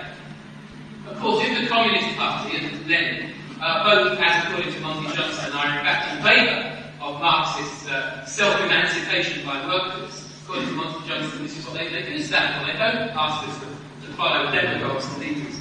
If that's the case, why have we never heard a single piece of propaganda from the Communist Party, from any Leninist, from Monty Johnson or from the Kremlin in favour of self-emancipation? Why does the Communist Party offer us leaders and dogmas which are reactionary and based upon an acceptance of the necessity to produce profit instead of producing human use? The Kremlin and the Moscow radio and the rest of them have every power available to express a socialist message of self-emancipation, and nothing is farther from what they actually do. So to come on finally to make a positive point, because of necessity, this has been to some extent negative debate trying to look at what one theorist has done to the revolutionary theories of Marx. To look at it on a positive point of view, what we must now do, as the speaker said in his opening comments, is actually to reject Leninism, not in favour of something even more insipid or vicious as a defence of capitalism, but actually to develop a revolutionary theory and revolutionary action which involves a majority of workers binding together democratically to take control over their own lives, to start running society along socialist lines. Good. Thank you. Sir. It's quite incredible, in fact, that the whole debate here is actually centered around individuals, namely Marx and Lenin. And although it's very important to actually look at individuals within society, within class history, I think that we're escaping a very important point, that Lenin was a representative of the European revolutionary movement, i.e. the working class movement. And we shouldn't here forget the contribution, the tremendous contribution that Lenin actually made towards that movement. Let's look at 1914. With Lenin, revolutionaries like Rosa Luxemburg and other left radicals within the Social Democratic Party held out against the time, held out against the whole democratic illusion that the SPGP puts forward. That, in fact, you can actually have a majority of the workers which can actually achieve a consciousness at one particular moment. Now, I think it's very important to actually understand the contribution that Lenin actually made on this level, to understand his role within the Russian Revolution, to understand, for instance, the creation of the Third International, which was an important contribution to the revolutionary movement, to understand that Lenin was always looking over his shoulder at the European, at Europe and the European workers' movement. And the whole tragedy is not a tragedy just for Lenin, it's a tragedy for the whole workers' movement, then and now. That in fact the Russian Revolution was actually isolated. This is the really important question. The whole question of the Kronstadt suppression, the developments of capitalism in Russia. Capitalism was never ever dismantled in Russia. Capitalism always existed in Russia, and it still exists now. Capitalism, all of the commodity production, wage labour, the workers in factories existed in 1917 and exists now. It was never ever done away with, and that's the whole tragedy, which is the isolation of the Russian Revolution. And here, the position of the SPGP in actually thinking that the Russian Revolution was a bourgeois revolution, I think is a whole contradiction in terms. The Russian Revolution was a proletarian revolution, and Lenin was a part of that movement. Thank you. I wonder if future speakers could give their names to allow the Stephen Monty to refer to them by name when they come back. Sir, yeah. My name's Dave Francis Steele. I'm concerned with not the fallacies which one or the other speaker holds, but the fallacies which they share. Some of these are quite trivial. For instance, they both believe that the indefinite article is pronounced A, the definite article is pronounced B. But they also share certain more profound fallacies. And I think these came out when Monty Johnson said that, or rather quoting Lenin saying, that there is a spontaneous tendency for the working class to gravitate towards socialist ideas. And I think a similar sort of statement was made by the other speaker, only somewhat more boldly. I think that what we have to face is that Marx put forward certain expectations, certain predictions about what was going on around him, and he was living in a dream world, and things didn't turn out the way Marx expected. Marx argued that the working class would become pauperised. Marx argued that there would be ever-increasing concentration of capital and small businesses would be driven out of existence. And Marx argued that the working class would become ever more disenchanted with the capitalist system. Now, these three things are the mainstay of Marx's expectations, and all three of them were proved wrong almost at the time that Marx died. By the turn of the century, when Lenin was forming his ideas, it was already clear that these things weren't working out. And Lenin, in fact, went to great lengths to try and, Lenin, of course, wasn't a theoretician, he was a politician, but he went to great lengths to try and cobble together some ideas from Verdi and from other theoreticians, to try and make out that although Marx's predictions were false, for example, the market competition led to monopoly, it would come about by some other method. Lenin thought it would come about by the banks exercising monopoly on society, and he took specifically a look at Germany at the time. He thought it would come about by the military preparations of bourgeois governments. And these are all attempts to make up for Marx, because Marx was being refuted. And we have today the speakers making the same sort of noises. We have Mr. Coleman, who trots out this thing which was first given currency by Lord Boyd Moore about 30 years ago. 2/3 of the world's population was starving. If 2/3 of the world's population was starving, the world's population would be dropping quite dramatically, and you may notice it is rising quite dramatically. And it's quite certain that not 2/3, not 1/3, not 10% of the world's population would be described as starving by the most wild stretch of the imagination. These are all attempts to, 100 years later, when it's quite clear that the whole Marxist prediction, the whole Marxist scenario is not turning out as expected, to try and look at the world and try and make out that things have gone the way they haven't gone. And of course, what do we find? These two different approaches to this failure of Marxism. We find, you see, this idea that the workers are spontaneously going to become socialists, it's a bit like the idea that sort of bus conductors are going to spontaneously become morons. It's got about as much rhyme or reason to it as that. So we have this Coleman, his organisation, more or less tacitly accepting that the workers have no tendency to become socialists, and therefore preaching at them, trying to make them become socialists, which is perfectly honest, but perfectly futile occupation. There's an earlier question which Mr. Coleman admittedly missed the point of, was correct into showing. And then we have Mr. Johnson's organisation, which tries to hijack various things the workers are concerned with, like higher wages, and try and turn these into aspirations for socialism. But all this is quite futile, because the workers don't want socialism and never will. Thank you. Interesting contribution. Right. Somebody who hasn't spoken at all yet? Anybody who hasn't? Right, so in that case, Karen. My name is George Walker, the Wall Street Society. On this question whether Lenin has taken Marxism. Speak up. I'm sorry, I'm shouting as loud as I can. I don't have a very good voice. That's better.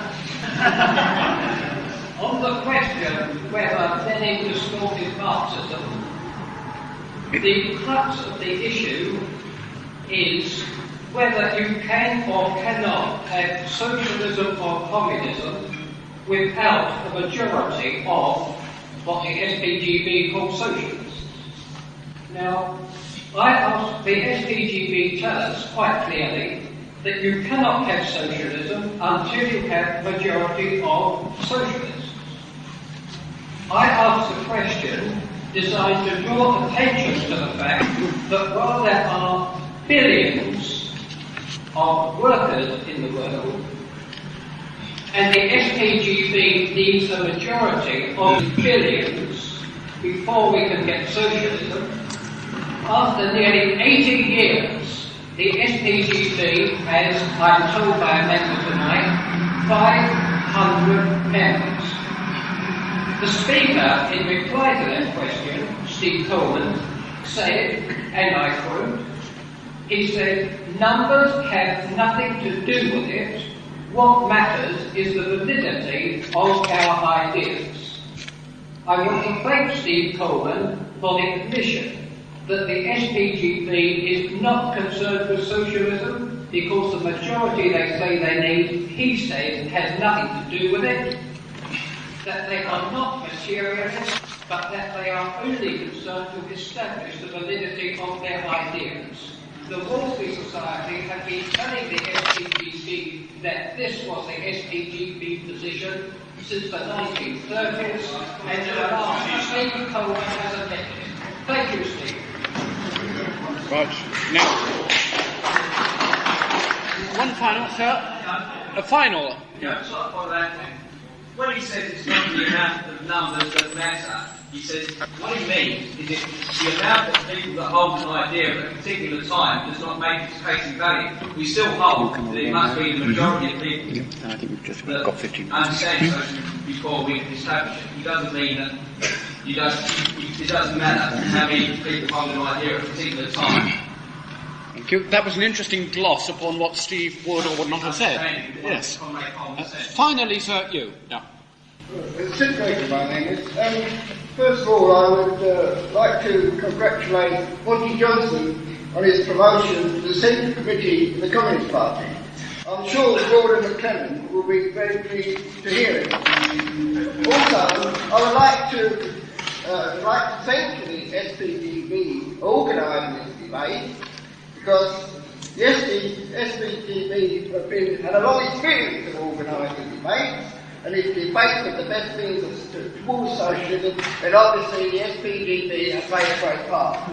But what fundamentally I feel is that the SPGB doesn't realise is that the capitalist class of the world, or of this country, is not going to meet and mildly accept socialism. Obviously, if there is the opportunity for socialism in any part of the world, it's going to have a great resistance by those people it's usurping. So therefore, obviously, the working class must take some form of defence against the reaction of any revolutionary overthrow of the capitalist class. That is what, unfortunately, if you like, the leaders of the Soviet Union had to do. As Monty Johnson had pointed out very vividly, the facts are that they had 14 nations fighting against them. And it wasn't in 1921 that the intervention ended, it was in 1922 when the Japanese removed their forces from the Soviet Union. So that we can see that at least the Communist Party has got something concrete to present to the world, which is more than what the SPGB have achieved. And I suppose, in a way, you must sympathise with Monty Johnson, because he hasn't got any armed sallies to build up and knock down what the SPGB have got. Thank you. I'm now going to ask both our speakers to sum up, and in their summing up, to incorporate any comments or observations they wish to make upon points which have been raised from the floor.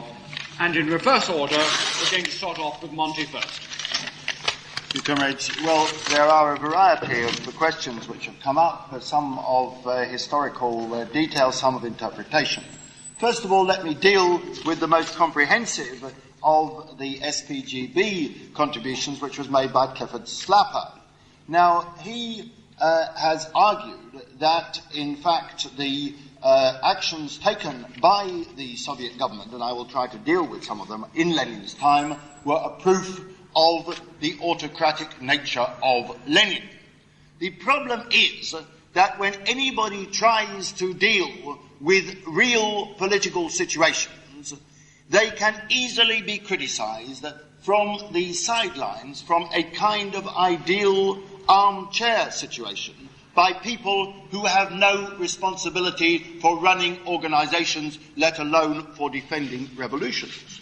The SPGB, after all, criticises not only Lenin for this, but also for Marx. If I can revert to this edition of theirs of the Communist Manifesto, they say with regard to Marx, in relation to the First International, Marx wielded the supreme influence of the International, but not always in harmony with democratic procedure, owing to his anxiety to to get the workers to adopt an attitude which he believed was in line with their interests. So Marx, you see, was not democratic because he was forced in the fight to prevent the First International from being disrupted by the anarchists to use measures which were condemned as being authoritarian and centralist. But let me tell the SPGB that had he not done so, the First International would not only have collapsed, it's true it went out of existence later in the 1870s, but would in fact have been taken over by the anarchists. And when the workers' parties were formed throughout Europe, the anarchist influence and a thoroughly sterile influence in terms of real advance for the labour movement might well have been predominant. Similarly, and even more strongly, had Lenin and the Bolsheviks not been prepared to defend the October Revolution, albeit with authoritarian measures, that revolution would have been crushed. What was the reproach which Engels made and Marx to the Paris Commune? Marx said the trouble was that the communards showed too great a magnanimity towards their opponents. And Engels made the same point, notably in this article of his on authority, in which, in fact, he was concerned to combat the anarchists. And I must say once again that although with regard to the question of political activity, contesting of elections and so on, there is considerable difference between the SPGB and the anarchists, nonetheless, on a whole number of points of method and so on, they seem in fact to have a considerable amount in common. And in fact, the point which Engels made about the Paris Commune was, would the Paris Commune have lasted a single day if it had not made use of its authority, of the authority of the armed people against the bourgeoisie? And he went on, should we not, on the contrary, reproach it for not having used it freely enough? The Paris Commune was, of course, defeated, went down in blood. 30,000 of its martyrs suffered the most horrible deaths at the hands of Chair and his supporters. Had Lenin and the Russian revolutionaries, emerging, as I have attempted to argue, out of a majority revolution supported by the bulk of the working people of Russia, had they not been prepared to support that revolution by taking authoritarian measures, and it was Engels who said there is nothing in the world more authoritarian than a revolution, that revolution would certainly have gone the same way as the Paris Commune meant. That meant to say that when the Kronstadt revolt broke out, threatening as it did Soviet power and the disruption of the Soviet state and its replacement by utter chaos at a time when there was already almost total breakdown, I have read the Kronstadt program, and programs are one thing. The reality of carrying them out in a particular historical situation is quite another one. And if you want to look at the situation which existed in Russia at that particular time, a position where in fact you had the greatest shortage, the production of oil had fallen to 1/3, of coal to 1/6, of cotton to 1/5, of flax to 1/6, of sugar beet to 1/4, and of cast iron to 1/20 of what it had been in 1916. The purchasing power of the Petrograd workers was down to 1/10 of what it had been before the First World War, not as a result of Bolshevik rule, but as a result of 7 years of war which had preceded it, and as a result of the efforts of the White Guards and the interventionist forces from outside. And if you look, and I have read in the greatest detail, the whole of the proclamations made at the time of the Kronstadt revolt, there was not a practical program which would have been able to have revived Russia. If that revolt had succeeded, it would only have led to the splitting away of that particular part of Russia and the encouragement of the revolts which were going on by Antonov and other people among the peasantry, and the revival of the efforts of the White Guards and that sort of thing. It was impossible for the Bolsheviks not to adopt authoritarian measures against the Kronstadt revolt and against the political parties which were in fact supporting it. It would have been impossible for that revolution in the Civil War, in the intervention to have defended itself without having the checker to which Clifford has referred to, which was necessary in order to deal with counter-revolutionary plots, as well as with people, capitalists who were hoarding grain and all the rest of it. However, immediately after the Civil War came to an end, Lenin proposed and got the acceptance that the death penalty, which had been introduced during the Civil War and intervention, should be done away with, and at that time it was in fact done away with.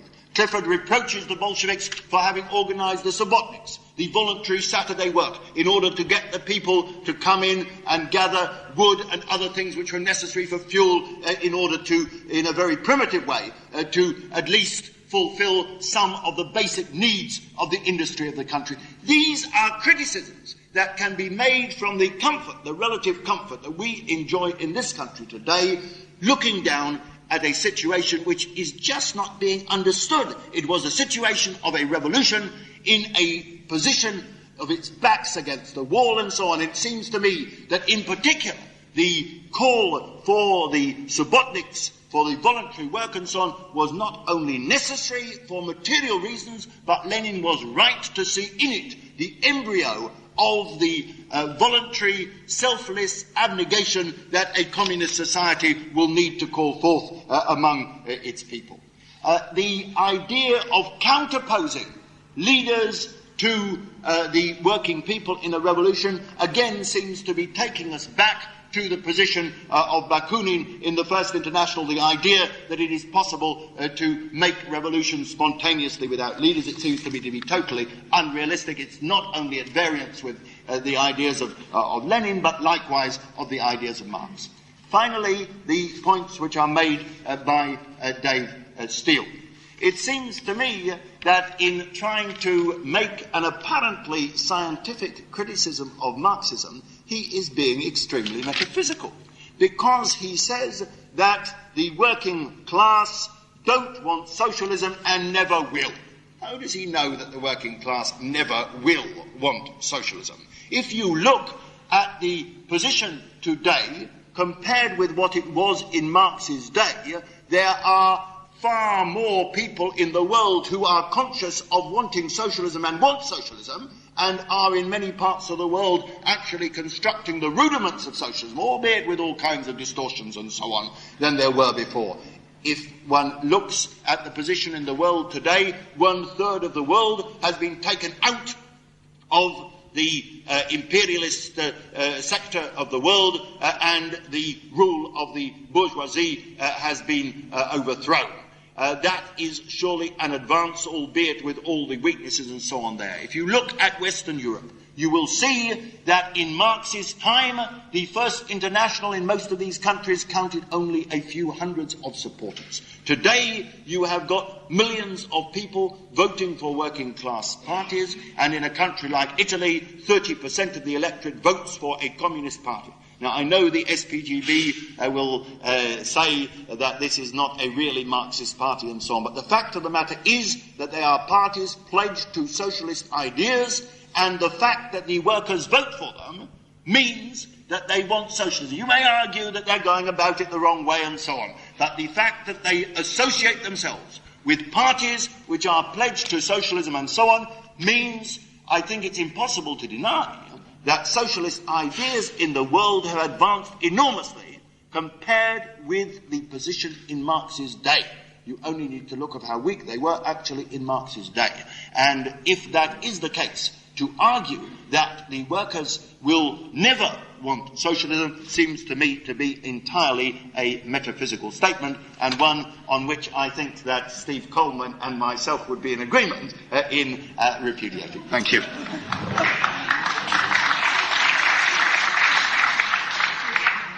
I must, of course, make it quite clear that when Monty referred a moment ago to the comments by Dave Steele, he was referring not to my Dave Steele, but your Dave Steele. And now, finally, to wind up, Steve Coleman. Thank you. Sorry? Oh, I see.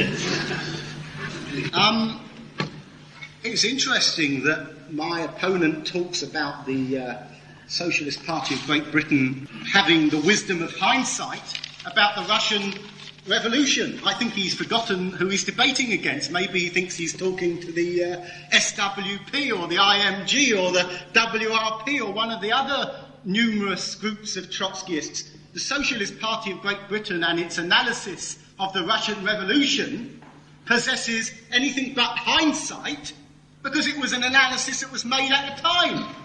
And what my opponent should recognise is that it's one thing to come along many years after having supported a recipe for a nice, harmonious society and say, well, we don't like it because it's not nice and it's not harmonious, but we still support the recipe, which is a position of the Trotskyists, and I suspect of my opponent to some extent, and the position of the SPGB, which was to say, within a very short time of the revolution in Russia, and I use his term revolution in Russia, I would call it a coup by a political minority in Russia. It was in fact within a short time after that that the SPGB, and there is immense documentary evidence to show this, came along and said, this cannot lead to socialism. As Fitzgerald in the Socialist Standard in 1918, as early as that wrote, if there has been the establishment of socialism in Russia, there has been a mental revolution of the kind which the world has never before seen. And of course,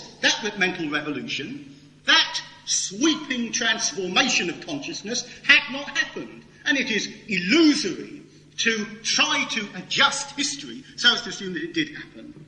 Now, Lenin, my opponent says, was to lead the greatest revolution which the world has seen. Well, I'm not in the business of comparing leaders of revolutions, whether Napoleon was better than Lenin or whether one of the other capitalist revolutionaries was better than Napoleon. What I am interested in is what my opponent goes on to say. He says Lenin and the Bolsheviks took Russia out of capitalism. Now, if we're going to use words accurately, and I'm sorry that the SPGB goes in for these petty bourgeois practices like debating and using words accurately and actually dealing with the history as it happened rather than as we would like it to have happened. But the fact is, if we're going to say what capitalism has a certain meaning, as somebody at the back pointed out, as Marx pointed out. It means commodity production. It means the market. It means that you only sell things when they make a profit. It means the existence of a state which defends a minority in their position of ownership. That's what it means. And for my opponent to say Lenin and the Bolsheviks took Russia out of capitalism, where is his evidence for this? He can quote from as many editions of the collected and the selected and the distorted works of Lenin as he likes. He's not going to be able to find any evidence that commodity production, the wages system, the capitalist state were ended in Russia.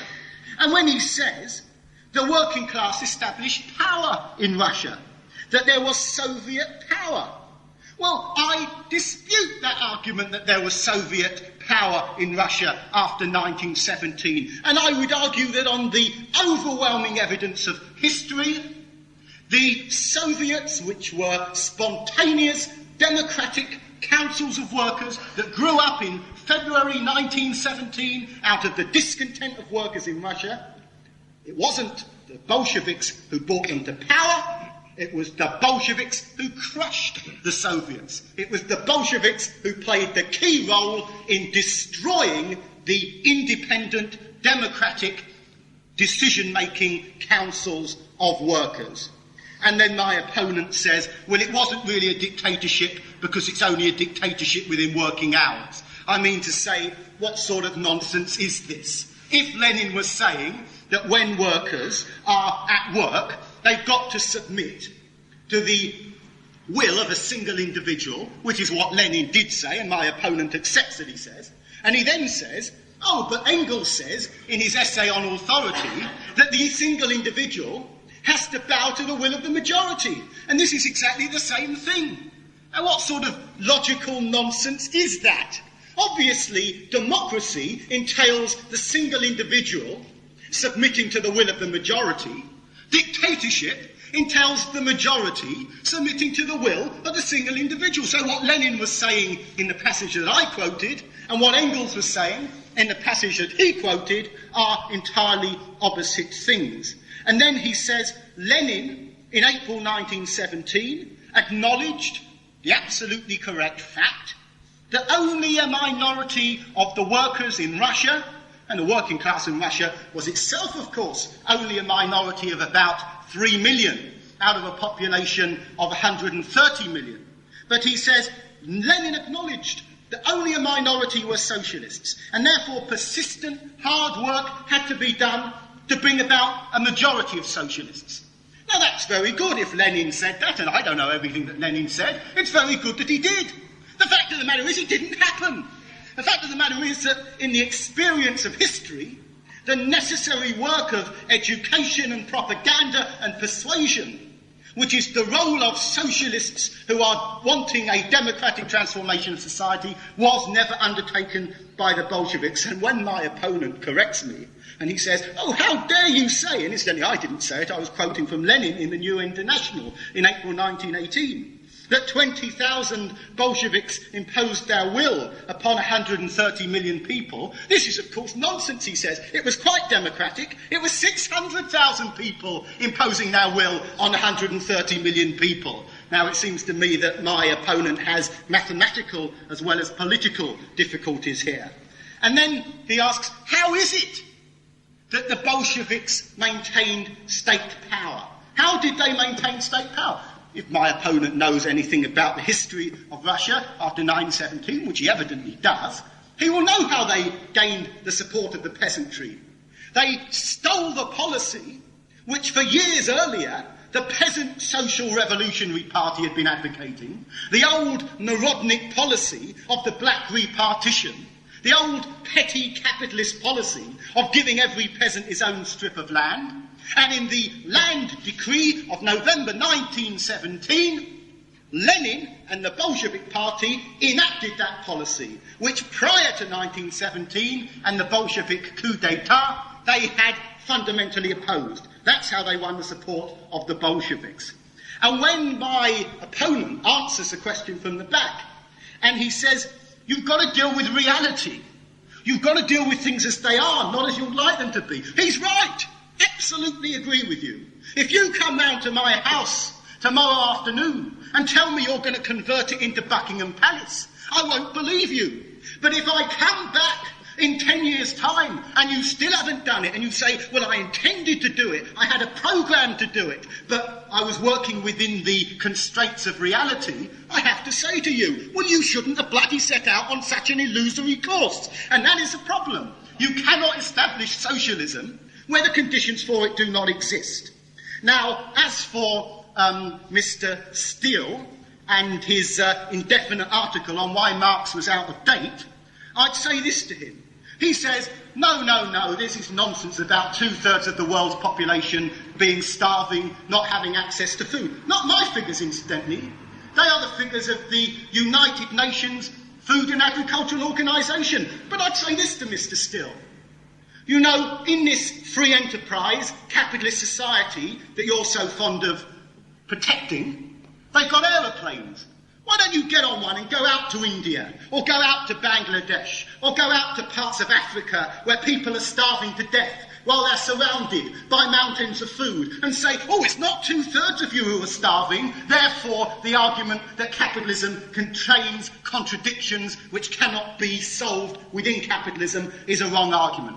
This is nonsense. It's playing with words. And of course, whilst I admire Mr. Steele's ability to juggle with grammar, I don't think that his ability to rearrange capitalist society into some idealistic notion which he has of it is at all convincing to anyone. Now on to the point about socialism. My opponent says that the SPGB are sterile armchair Marxists. I repeat the word, sterile armchair Marxists. Well, as a matter of fact, I acquired most of my reading of Marx sitting on an armchair. I didn't find very much of it sterile. I find that it is a policy and a programme and a method of thinking which enables people to take action. Now, of course, what does that action involve? It involves talking to people. Well, in order to talk to people, you have to go to work.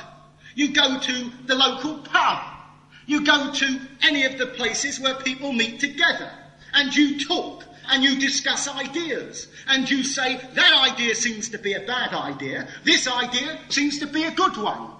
But my opponent seems to think that if you are dealing only in the realm of revolutionary ideas, if you are not prepared as a minority to attempt to enact those ideas without the conscious will of the majority of people who are the only ones who can enact those ideas, this is somehow an expression and demonstration of sterility. I say that what the Socialist Party of Great Britain has done over the last 80 years, 90 years, 500 years as far as I'm concerned, what it has done during the period of its existence has been to maintain consistently a set of principles, a set of revolutionary ideas, which in the face of the support of the Nazi-Stalin Pact, of the daily worker support for the dropping of the atomic bomb on Hiroshima, for all of those policies, I would say that our position isn't one to be sneered at all. I would say that maintaining ideas which are clear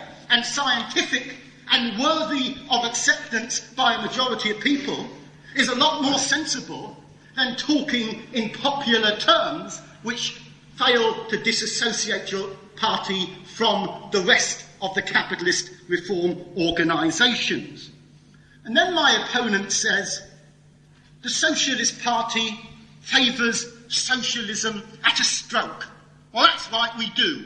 In other words, we don't favour having, capitalism on Wednesday and socialism on Friday and on Thursday something a bit in between. Because if you are thinking at all reasonably and historically about society, the transition which has to take place before we can have socialism is a transition which has to go on now. It's a transition which is going on in terms of the building up of the productive forces within capitalism, and must go on in terms of the building up of political understanding amongst the working class. Now, my opponent has no time for this. My opponent wants a socialist revolution first, and all of the growth of political understanding afterwards. In other words, my opponent wants a pregnancy after the birth. First of all, you create the new society, then you go through the motions of establishing it. Now, what I would ask, if socialism is not possible, if, as the two people from the organisations that they come from, Steele and Woolsby, favour the idea that the working class cannot understand socialism, that this can never happen, I say to you a simple thing. You're flying in the face of every lesson that can be learned from history. Every single historical movement has started out being regarded as irrational, no hope, can't get anywhere. Every single movement which has put forward a new set of ideas